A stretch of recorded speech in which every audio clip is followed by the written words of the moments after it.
स्वागत है साथियों आप सब लोगों का मेरे YouTube चैनल प्रोफेसर की क्लास में। आज एक पॉलिटिकल साइंस का बहुत इम्पोर्टेंट टॉपिक है, राज्य के नीति निर्देशक सिद्धांत, directive principles of state policy. ये हम करने जा रहे हैं और ये इतना इम्पोर्टेंट टॉपिक है कि किसी भी कंपटीशन एग्ज़ाम में यहाँ से एक दो क्वेश्चन आते ही आते हैं। और जो बच्चे बीए कर रहे हैं, एमए कर रहे हैं, उनके लिए भी ये बहुत महत्वपूर्ण टॉपिक है, बहुत इम्पोर्टेंट है।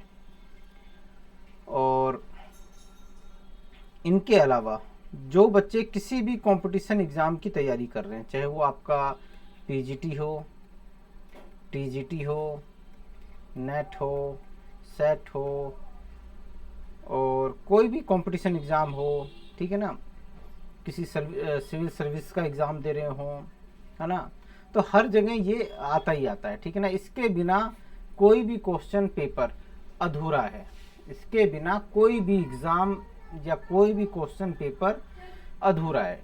तो आप चाहे किसी भी स्ट्रीम से हो, चाहे आप कहीं से भी हों, राज्य के नीति निर्देशक सिद्धांत और आपके मौलिक अधिकार ये आते ही आते हैं। यहाँ से आप इनसे बच नहीं सकते, आपको ये करने ही पड़ेंगे, है ना। तो मैं इसीलिए मैं आपको एक आसान तरीके से समझाने की कोशिश करूँगा कि राज्य के नीति निर्देशक सिद्धांत क्या होते हैं और कौन कौन से निर्देशक सिद्धांत हमें संविधान में प्राप्त हुए हैं, ठीक है ना। तो इस पर एक पूरी की पूरी ब्रीफ चर्चा होगी, इसके अंदर काफ़ी विस्तार से मैं आप लोगों को बताने वाला हूँ। टाइम देख लेता हूँ ताकि एक सीमित समय में इसको खत्म कर सकूं। राज्य के नीति निर्देशक सिद्धांत, तो ये पहले आए कहाँ से हैं, ठीक है ना। इसको शॉर्टकट में डीपीएसपी लिख देते हैं। और ये स्पेनिश संविधान है, ठीक है ना, स्पेनिश संविधान से आया है। राज्य के नीति निर्देशक सिद्धांत की अवधारणा का स्रोत क्या है, स्पेनिश संविधान है। तो आपसे अगर कोई पूछेगा या ये क्वेश्चन आता है कि राज्य के नीति निर्देशक सिद्धांत की अवधारणा का स्रोत वो क्या है, तो आप स्पेनिश संविधान कहेंगे। और हमने कहाँ से लिया है, हमने आयरिश संविधान से लिया है, ठीक है ना, आयरिश संविधान से इसको हमने धारण किया है। और आयरिश संविधान के अनुच्छेद 45 में, है ना, 45 में इसका वर्णन है, ठीक है ना। ये आई गलत हो गया है, ठीक है ना। तो इसका वर्णन कहाँ है, आयरिश संविधान के आर्टिकल 45 के अंतर्गत इसका वर्णन है। तो ये कहाँ से है, ये एक आयरिश संविधान से लिया गया है और आयरिश संविधान के आर्टिकल 45 में है। भारत के ये भाग 4 के 4 के अंतर्गत आता है, ठीक है ना। भाग 3 के अंतर्गत क्या है, ये मौलिक अधिकार है, मौलिक अधिकार हैं। और मौलिक के तुरंत बाद भाग 4 के अंतर्गत हमने क्या किया है, अपने राज्य के नीति निर्देशक सिद्धांतों को हमने इसके अंतर्गत शामिल किया है, ठीक है ना। भारतीय संविधान का आर्टिकल 37 निर्देशक सिद्धांतों के कार्यों के बारे में अवगत करवाता है। इन सिद्धांतों का उद्देश्य लोगों के लिए सामाजिक आर्थिक न्याय सुनिश्चित करना है, ठीक है ना। तो आपसे पूछेगा कि क्वेश्चन बनता है कि भाई ये आपके डीपीएसपी के उद्देश्य क्या हैं,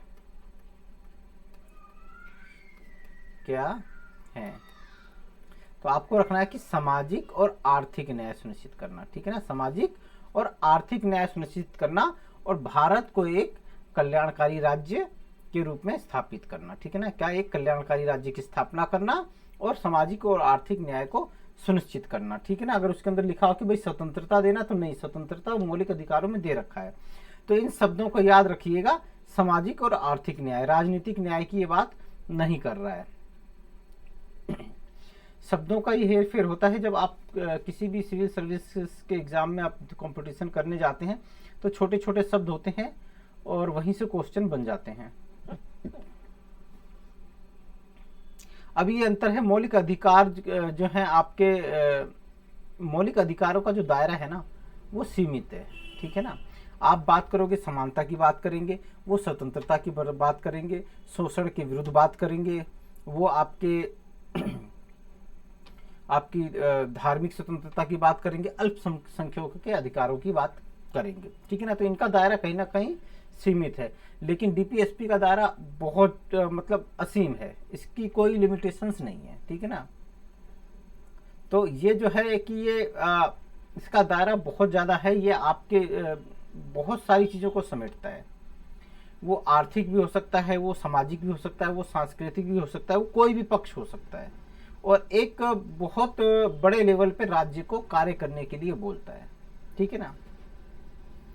अब डीपीएसपी में वे सभी आदर्श शामिल हैं जिनका पालन राज्य को देश की नीतियां और कानून बनाते समय ध्यान में रखना चाहिए। अब ये कह रहा है कि भाई डीपीएसपी में कुछ आदर्श शामिल हैं, ठीक है ना। जैसे आपका बूढ़े बुजुर्गों और अपाहिजों के लिए राज्य को कुछ कानून बनाने चाहिए, ठीक है ना, या कानून बनाते वक्त उनका भी ध्यान रखना चाहिए।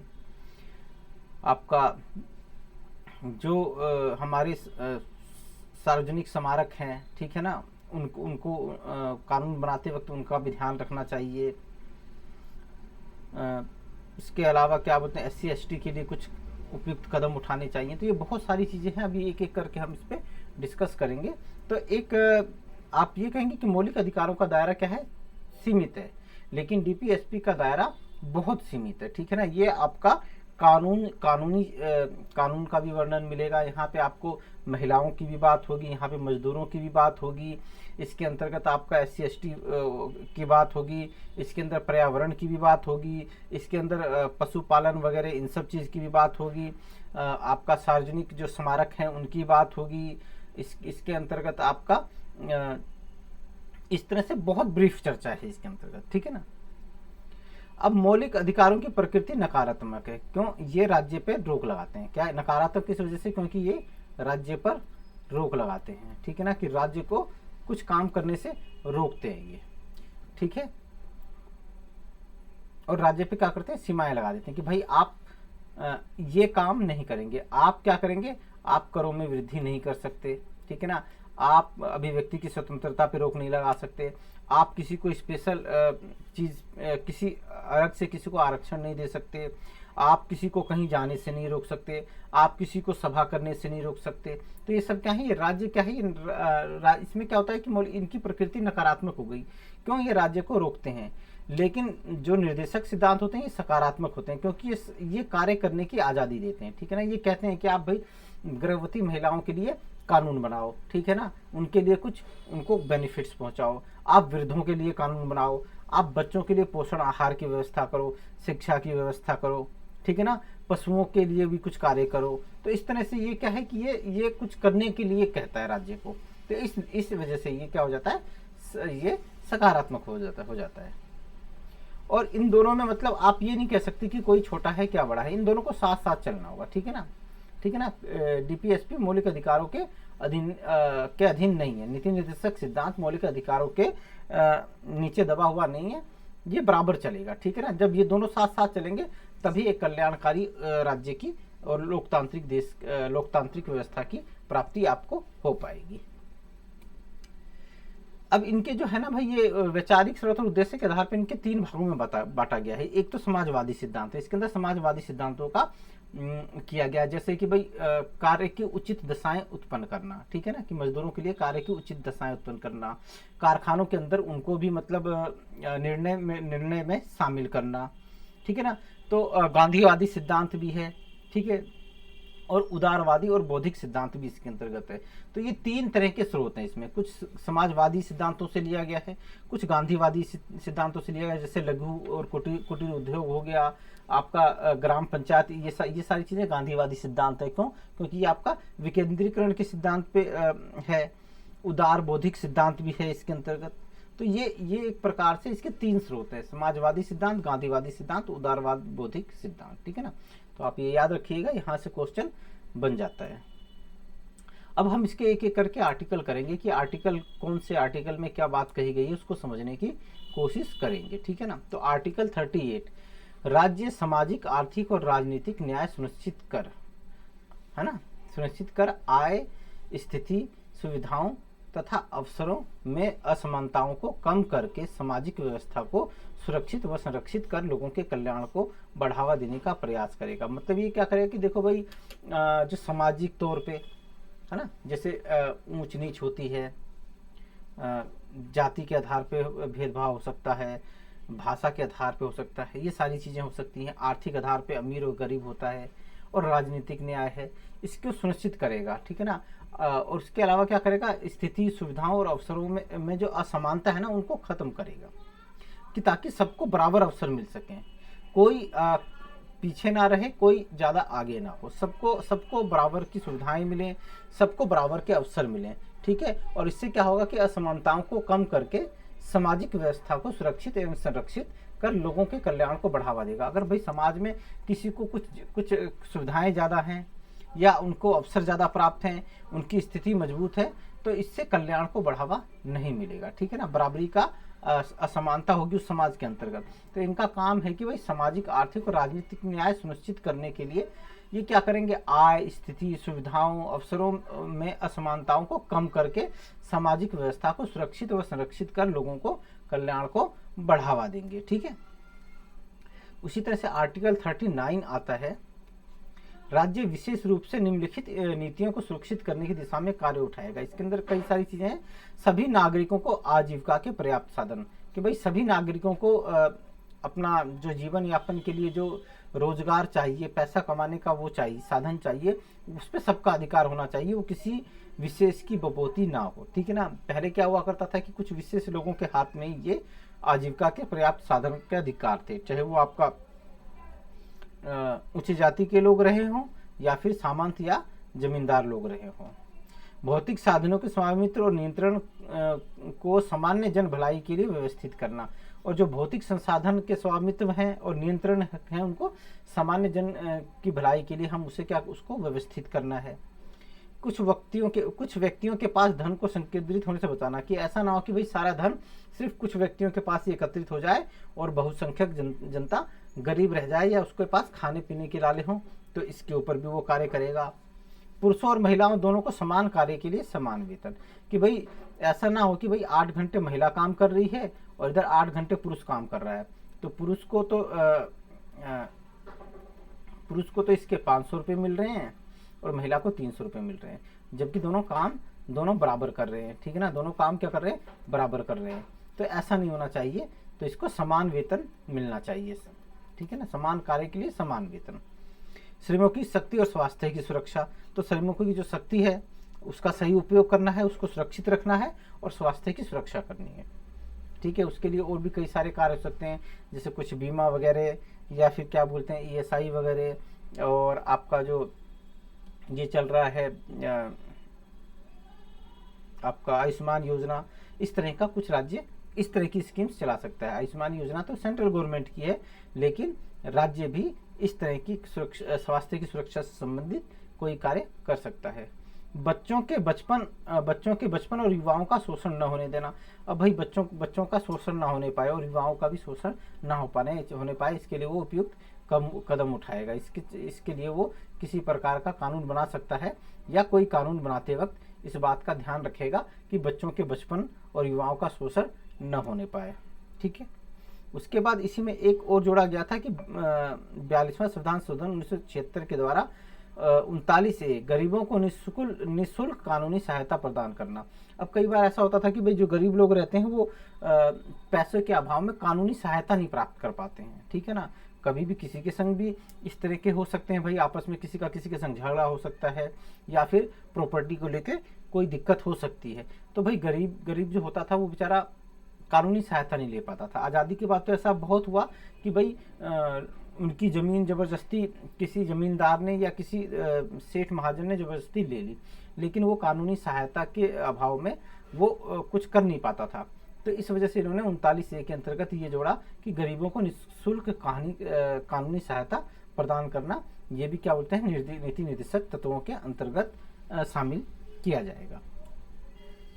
फिर उसके बाद आर्टिकल 40 आ जाता है, ग्राम पंचायतों को स्वशासन की इकाई के रूप में गठित करने के लिए कदम उठाएगा। तो ये ग्राम पंचायत से संबंधित है, बाद में जरूर इसको 73वें और 74वें संविधान संशोधन के द्वारा इसको ज़्यादा वो किया गया, संवैधानिक दर्जा दिया गया।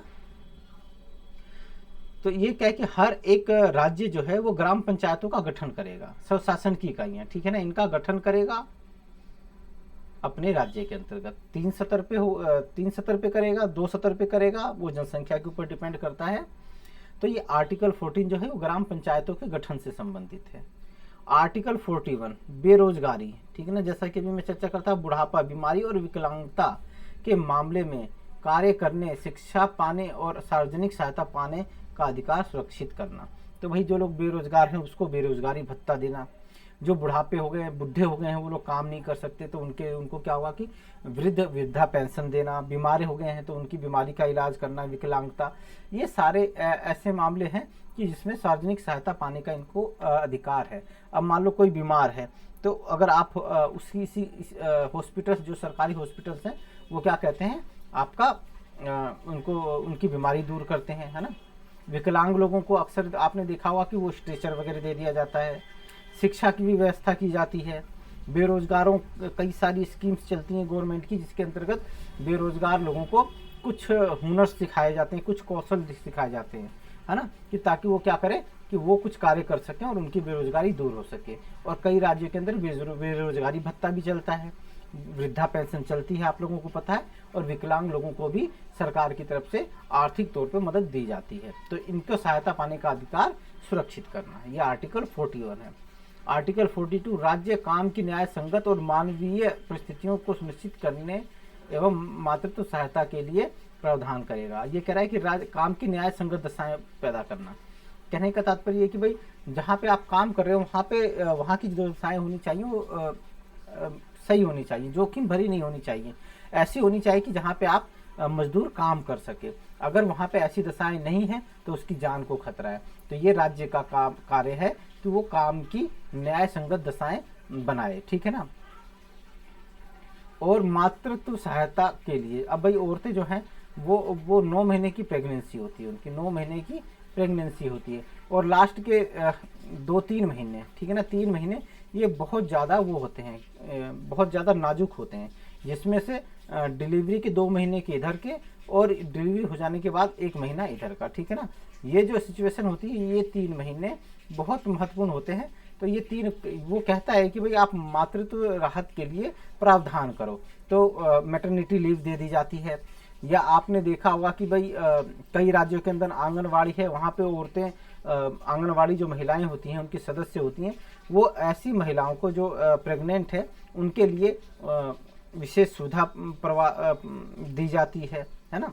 तो ये सारी चीज़ें इसके अंतर्गत आती हैं कि भाई काम की तो न्याय संगत दशाएं पैदा कीजिए और मातृत्व राहत के लिए प्रावधान कीजिए, ठीक है, कि उनको जो प्रेग्नेंट महिलाएं हैं उनको पोषक आहार भी इसके अंदर देना शामिल है, उनके इलाज से संबंधित भी शामिल है। समय समय पर वो आंगनवाड़ी की महिलाएं आती हैं और आपका उसके ऊपर इसके ऊपर वो कार्य करती हैं।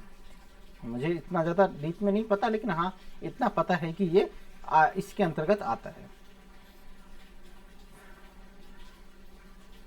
उसके बाद आता है आपका 43। अब ये 43 है, सभी श्रमिकों के लिए जीवन निर्वाह वेतन, सभ्य जीवन स्तर और सामाजिक और सांस्कृतिक अवसर सुरक्षित करें, ठीक है ना। इसमें 2 हैं, ठीक है। तो पहला है कि जीवन निर्वाह वेतन, कम से कम इतना वेतन तो मिले कि जिससे उसका अपना जीवन चल सके, ठीक है ना। न्यूनतम वेतन, इतना वेतन अवश्य मिले जिससे उसका जीवन चल सके, ठीक है। एक सभ्य जीवन स्तर प्राप्त कर सके, क्या एक सभ्य जीवन स्तर प्राप्त कर सके, और सामाजिक और सांस्कृतिक अवसर सुरक्षित कर सके, ठीक है। तो उसको ये कहने का मतलब श्रमिकों के लिए कम से कम इतना तो उनका वेतन होना चाहिए, एक न्यूनतम वेतन होना चाहिए जिससे अपना जीवन निर्वाह कर सके और एक सभ्य जीवन जी सके, ठीक है ना। और सामाजिक और सांस्कृतिक अवसर उसके सुरक्षित रहें। ऐसा ना हो कि वो उसका वेतन इतना कम हो कि वो सामाजिक और सांस्कृतिक कार्यक्रमों में भाग ही न ले पाए, एक सभ्य जीवन ना जी पाए और उसके पैसे उसके जीवन निर्वाह के लिए कम पड़ते हों। तो ऐसा नहीं है, आपको क्या करना है, जीवन निर्वाह न्यूनतम वेतन लागू करना है और एक सभ्य जीवन स्तर वो जी पाए, ऐसा करना है, ठीक है ना। राज्य ग्रामीण क्षेत्र में व्यक्तिगत व सहकारी आधार पर कुटीर उद्योगों को बढ़ावा देने का प्रयास करेगा, ठीक है ना। तो क्या है कि राज्य ग्रामीण क्षेत्रों में व्यक्तिगत और सहकारी, व्यक्तिगत अगर कोई निजी अपना कुटीर उद्योग कोई उद्योग लगाना चाहता है, और सहकारी मतलब कुछ लोग मिल के लगाना चाहते हैं, तो उसको सरकार बढ़ावा देगा। तो आप इसके अंदर देखेंगे कि भाई कई बार इनको सरकार की तरफ से कुछ लोन दिया जाता है या कुछ रियायत दी जाती है ना। तो वो इसीलिए होता है कि ये लोग अपना कुटीर उद्योग लगाएं। इसी में एक 43A जोड़ा गया है 42वें संविधान संशोधन 1976 के द्वारा। उद्योगों के प्रबंधन में श्रमिकों की भागीदारी सुनिश्चित करने के लिए राज्य कदम उठाएगा। हालांकि ये होता हुआ दिखाई नहीं देता है।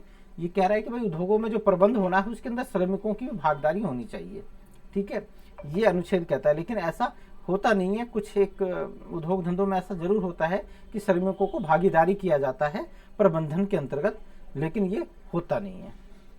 अनुच्छेद 1 और 43B जोड़ा गया है। सहकारी समितियों के स्वैच्छिक गठन, स्वायत्त कामकाज, लोकतांत्रिक नियंत्रण और पेशेवर प्रबंधन को बढ़ावा देना। अब जो सहकारी समितियां हैं उनके गठन से संबंधित है, उसका स्वायत्त कामकाज आप कर सकते हैं लोकतांत्रिक नियंत्रण के तहत, और पेशेवर प्रबंधन को बढ़ावा देना। तो ये बेसिकली सहकारी समितियों के स्वैच्छिक गठन से संबंधित है। अनुच्छेद आर्टिकल 44 भारत के राज्य क्षेत्र में नागरिकों के लिए एक समान नागरिक संहिता को सुरक्षित करने का प्रयास, ठीक है ना। तो ये कहता है कि भाई एक समान नागरिक संहिता को आपको लागू करना है जो सबके लिए एक हो, ठीक है ना। क्या हो?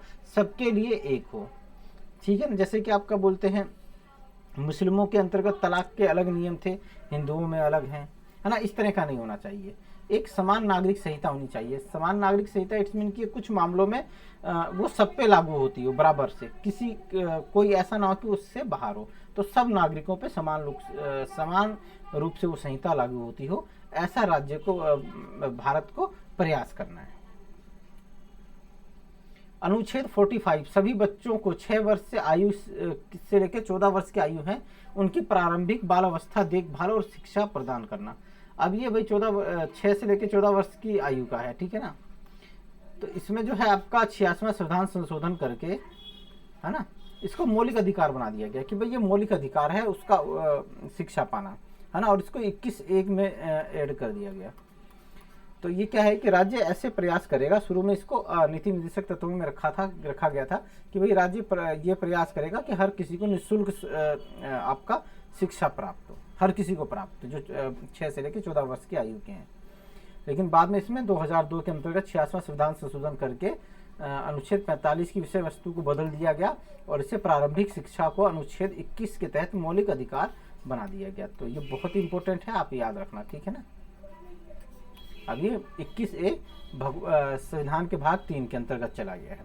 अनुच्छेद 46 राज्य समाज के कमजोर वर्गों विशेषकर अनुसूचित जातियों SC और ST व कमजोर OBC के लिए शैक्षिक और आर्थिक हितों को बढ़ावा देगा। अब राज्य को ऐसे कानून बनाने हैं, ऐसा वो करना है कि भाई SC ST और आपके OBC वाले जो हैं उनके शैक्षणिक और आर्थिक हितों को बढ़ावा मिले, ठीक है ना। शिक्षा के लिए वो कुछ विशेष उपबंध बना सकते हैं, आर्थिक हितों को बढ़ावा देने के लिए कुछ ऐसे नियम कानून बना सकते हैं। हो सकता है वो कुछ छूट दे दी जाए या फिर उनके लिए रिजर्वेशन इस तरह का लागू कर दिया जाए, ठीक है।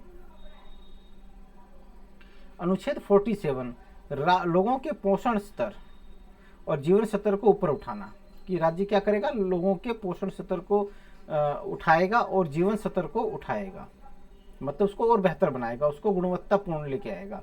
और सार्वजनिक स्वास्थ्य में सुधार करना, और जो सार्वजनिक स्वास्थ्य है उसमें सुधार करेगा। राज्य सार्वजनिक स्वास्थ्य में सुधार के लिए कदम उठाएगा और नशीले पेय पदार्थ और स्वास्थ्य के लिए हानिकारक नशीले पदार्थों के सेवन पर रोक लगाएगा। अब ये देखो कि भाई नशीले पदार्थ तो ये दारू है, शराब है ना, और सिगरेट है, बीड़ी है ना। तो आप कहोगे ये भी तो नशीले पदार्थ हैं, तो राज्य इसके ऊपर क्यों रोकता है, क्यों रोक नहीं लगाता है ना, इन पे क्यों रोक नहीं लगाता है ना। बियर है, तो इसके 2 रीजन है। एक तो ये भाग 4 का हिस्सा है, किसका है, भाग 4 का हिस्सा है, और भाग 4 का हिस्सा है, ये मौलिक अधिकारों में नहीं आता है, तो आप न्यायालय में जाके कह नहीं सकते, ठीक है ना। ये नीति निर्देशक तत्वों में आता है, राज्य इसके ऊपर करे, कोई कदम उठाए ना उठाए कोई दिक्कत नहीं है, ठीक है ना, कोई दिक्कत नहीं है, उसमें आप न्यायालय में नहीं जा सकते। एक रीजन ये है। दूसरा ये किससे, राज्य की आमदनी बहुत होती है, तो इस वजह से बंद नहीं करता। तो ये 2 मेन रीजन है कि एक तो क्या बोलते हैं ये नीति निर्देशक तत्वों का हिस्सा है, जो कि क्या बोलते हैं न्यायालय में वाद योग्य नहीं है, ठीक है। आदेश दे रहा है संविधान कि भाई राज्य को क्या करने हैं कि भाई नशीले पदार्थ, स्वास्थ्य के लिए जो हानिकारक पदार्थ है उनके सेवन पर रोक लगाएगा, उनको कह रहा है। लेकिन इसके खिलाफ हम न्यायालय में नहीं जा सकते। और दूसरा कारण क्या है, ये आमदनी बहुत देता है, बहुत पैसा देता है, इस वजह से गवर्नमेंट इससे इसको बंद करने से पीछे हटती रहती है। ठीक है, तो ये चीज है। और कोई फैक्ट है इसके अंतर्गत? नहीं। अब कई सारे राज्यों ने अपने यहाँ पे इसको शराब के सेवन पे रोक लगा रखा है ना। तो क्या है कि वो इसी अनुच्छेद 47 के तहत लगा रखा है उन्होंने, कि भाई संविधान हमें कहता है कि हम ऐसे पदार्थों पे के सेवन पे रोक लगा दें जो स्वास्थ्य के लिए हानिकारक है। ठीक है ना, बिहार में लगा हुआ है। और क्या हो सकता है, आपने देखा होगा कि कोई भी बीड़ी सिगरेट है, बीड़ी सिगरेट, वाइन और बियर,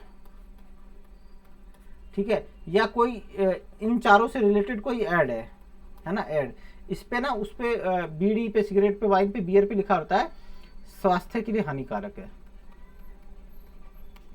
के लिए हानिकारक है।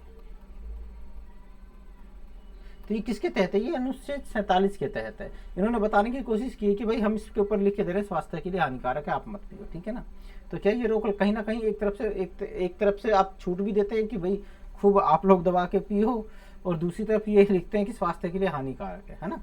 तो ये कहीं ना कहीं अनुच्छेद 47 के तहत एक कदम उठाया गया है कि उसके ऊपर लिखा हुआ है कि ये आपके स्वास्थ्य के लिए हानिकारक है। ठीक है, तो ये सारी चीजें हैं।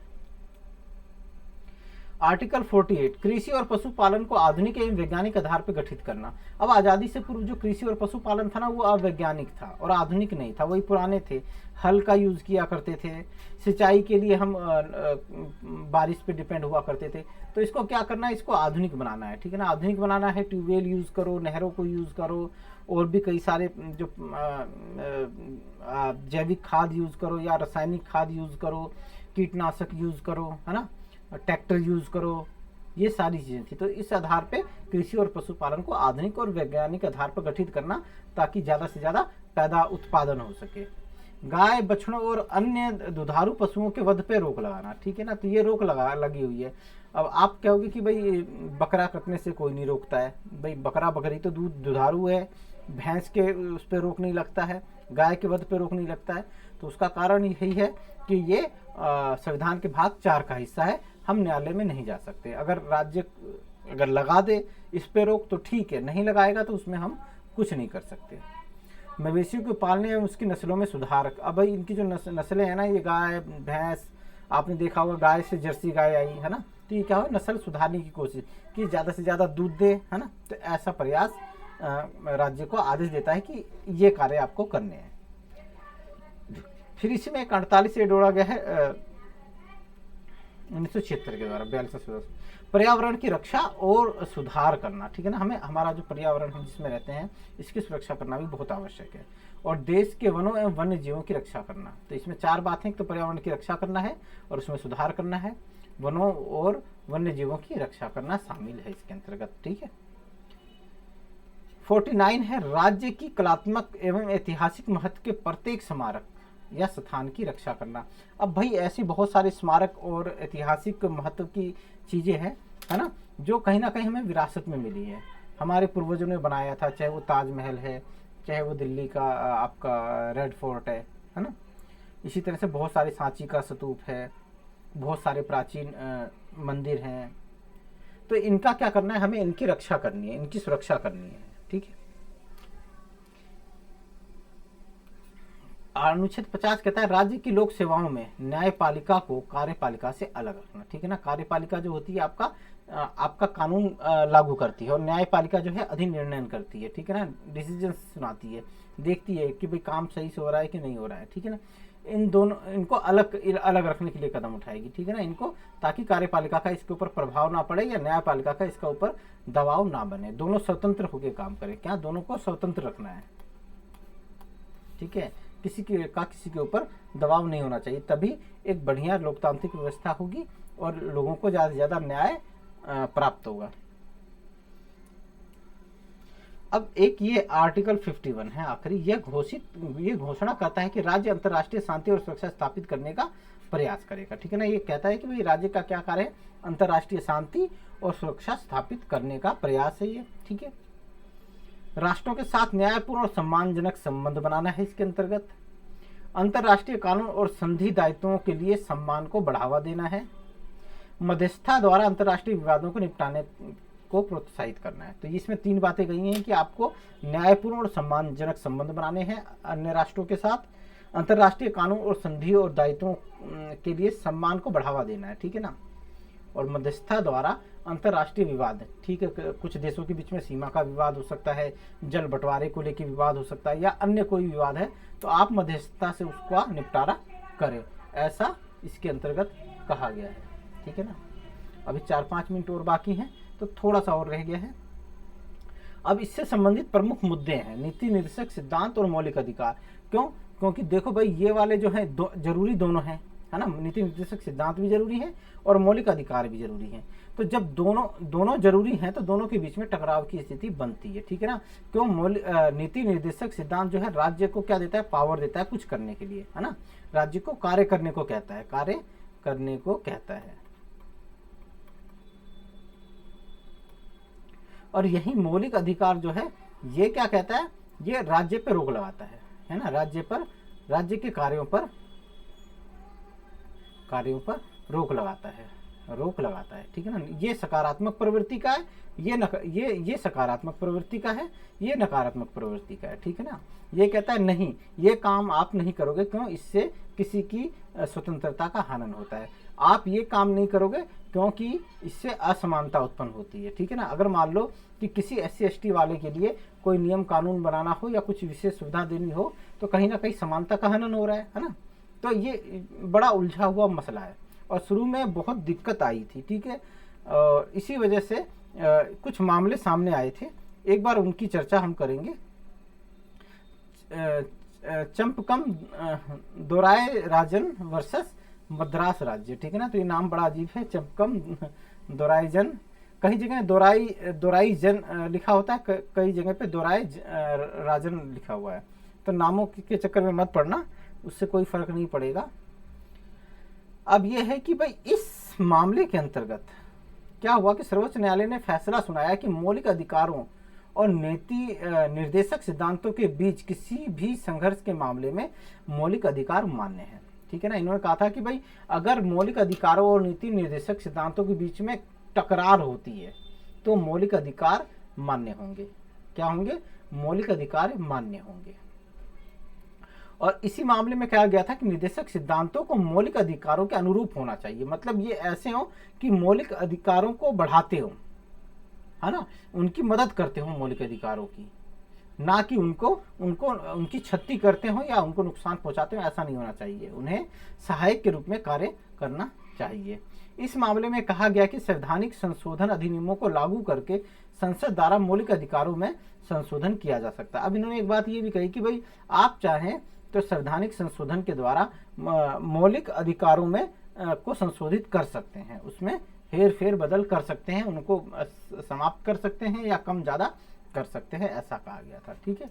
और मौलिक अधिकारों को तवज्जो दी गई थी। फिर उसके बाद दूसरा मामला आया, ठीक उसके लगभग 16 वर्षों बाद, वो 51 में आया था, ये आया 1967 में। ये था गोलकनाथ वर्सेस पंजाब राज्य। इस मामले में सर्वोच्च न्यायालय ने घोषणा की कि निर्देशक सिद्धांतों के क्रियान्वयन के लिए भी संसद द्वारा मौलिक अधिकारों में संशोधन नहीं किया जा सकता। कि अगर आप राज्य कुछ कार्य करना चाहता है, ठीक है ना, कुछ कार्य करना चाहता है, ठीक है ना, ये कार्य करने की स्वतंत्रता देता है, तो सरकार इसके लिए मौलिक अधिकारों में संशोधन नहीं कर सकती है।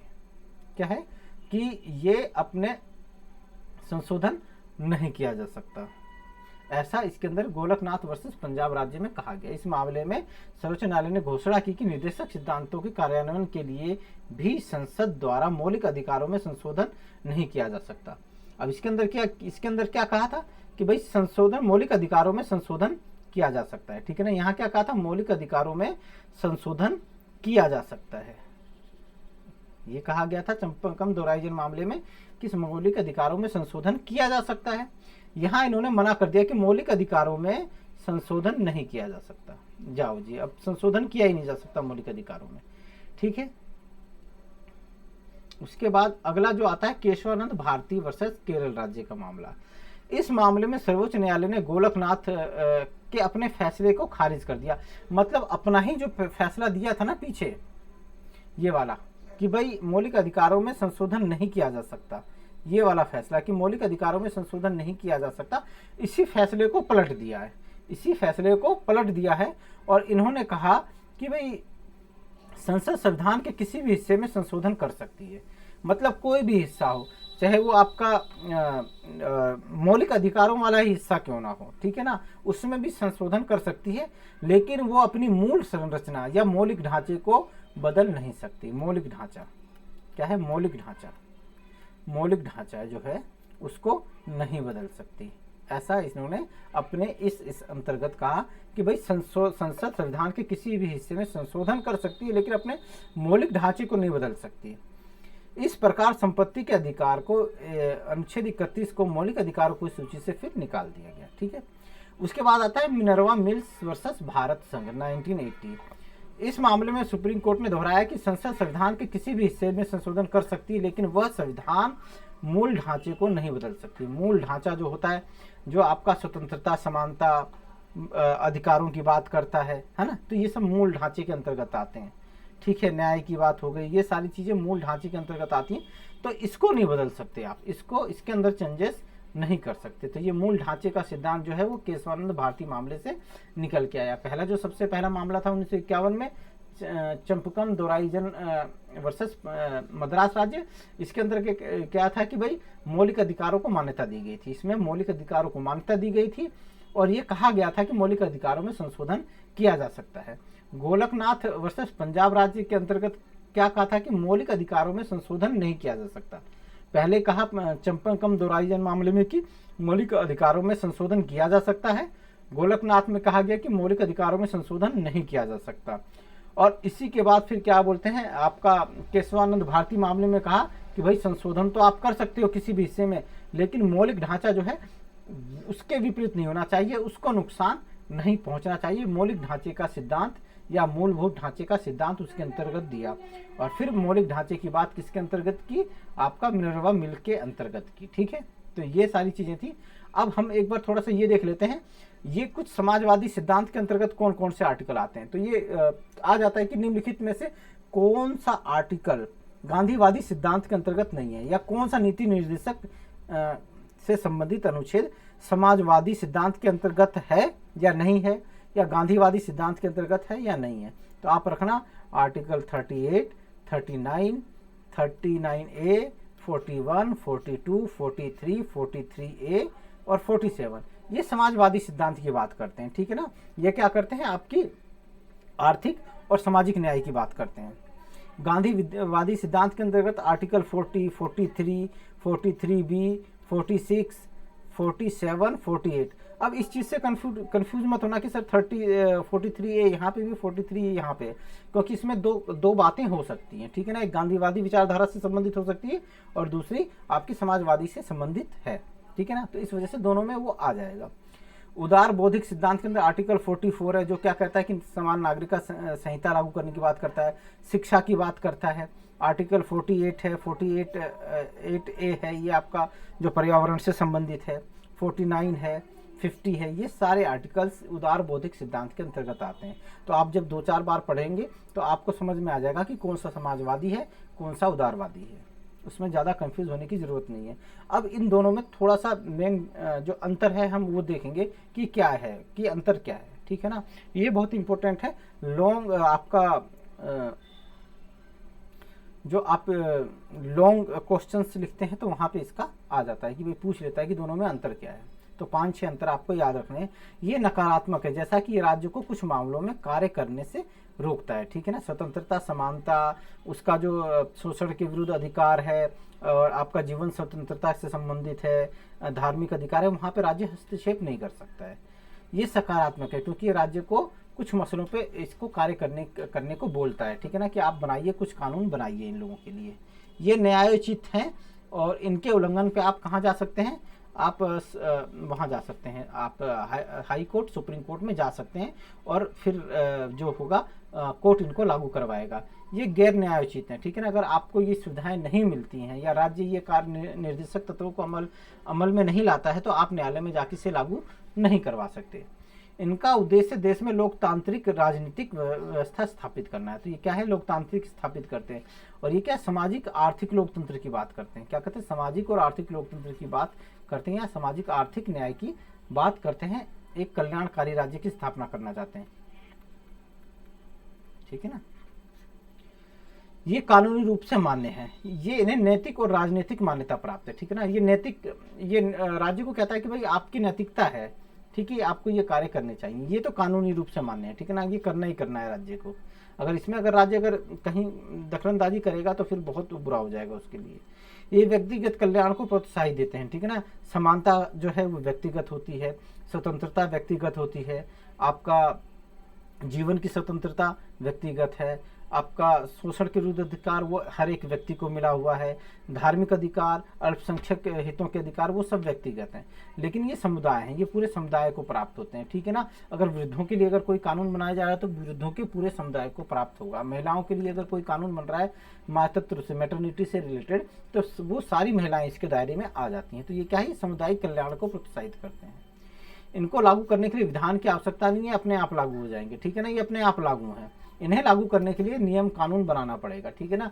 राज्य सेंट्रल गवर्नमेंट की जो सरकार होगी वो बनाएगी, या फिर राज्य सरकार बनाएगी और लागू करेगी। लेकिन ये तो संविधान में वर्णन है और ये लागू है।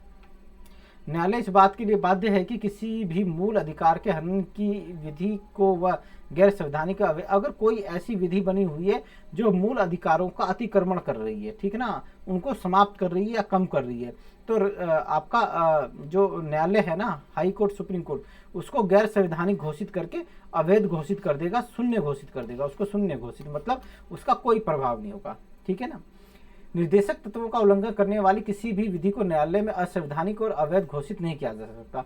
अब भाई न्यायालय ऐसे निर्देशक तत्वों का उल्लंघन अगर कोई करता है तो कोई मतलब मान लो जैसे कोई नहीं लागू करता है तो उसको अवैध घोषित नहीं किया जा सकता, उसको शून्य घोषित नहीं किया जा सकता। यद्यपि विधि की वैधता को इस आधार पर सही ठहराया जा सकता है कि इन्हें निर्देशक तत्वों को प्रभावित करने के लिए लागू किया जा सकता है। लेकिन एक चीज है, ठीक है ना, कि ये तो चलो ठीक है, लेकिन यहाँ पे ये कोई राज्य नीति निर्देशक तत्वों को क्यों लागू करेगा, है ना। अगर ये न्यायालय में वाद योग्य नहीं है, न्यायालय है ना, हाई कोर्ट सुप्रीम कोर्ट, ठीक है ना, हाई कोर्ट सुप्रीम कोर्ट, है ना, ये तो न्यायालय लागू करवा लेगा मौलिक अधिकारों को, ठीक है ना। मौलिक अधिकारों को ये लागू करवा लेगा कि अगर कोई स्वतंत्रता नहीं दे रहा है तो हाई कोर्ट सुप्रीम कोर्ट इसको जबरदस्ती दिलवा देगा। लेकिन ये कुछ कार्य हैं जो, ठीक है, जैसे मैटरनिटी है ना, या वृद्धों को पेंशन है, ठीक है ना, पेंशन है।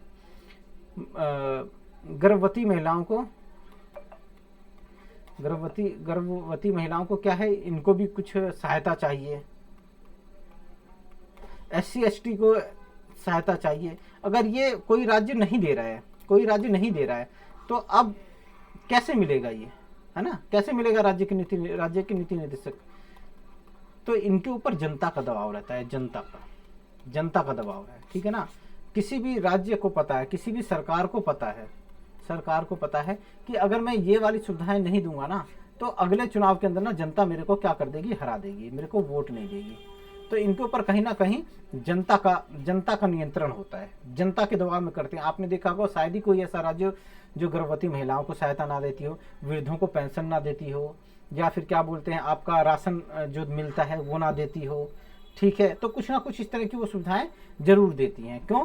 क्योंकि अगर वो ऐसा कार्य नहीं करेगी, राज्य की नीति निर्देशक सिद्धांतों के अनुरूप कार्य नहीं करेगी, तो जनता अगले इलेक्शन में उनको हरा देगी। तो इनके ऊपर कहाँ नीति निर्देशक सिद्धांतों के ऊपर जो है कि जनता का, वोटरों का, नागरिकों का वो होता है, प्रेशर होता है। और मौलिक अधिकार जो होते हैं उन्हें लागू करवाने के लिए हाई कोर्ट और सुप्रीम कोर्ट वो तो है ही है, ठीक है ना, वो है ही है। तो ये एक मैंने आप लोगों को ब्रीफ, एक बहुत विस्तृत चर्चा मैंने आप लोगों को समझाने की कोशिश की। उम्मीद है कि आप लोगों को अच्छे से समझ में आया होगा, और अगर समझ में आया हो तो आप वीडियो को लाइक कर देना, शेयर कर देना। और अभी के लिए इतना ही, फिर मिलेंगे एक नए वीडियो के साथ। जय हिंद।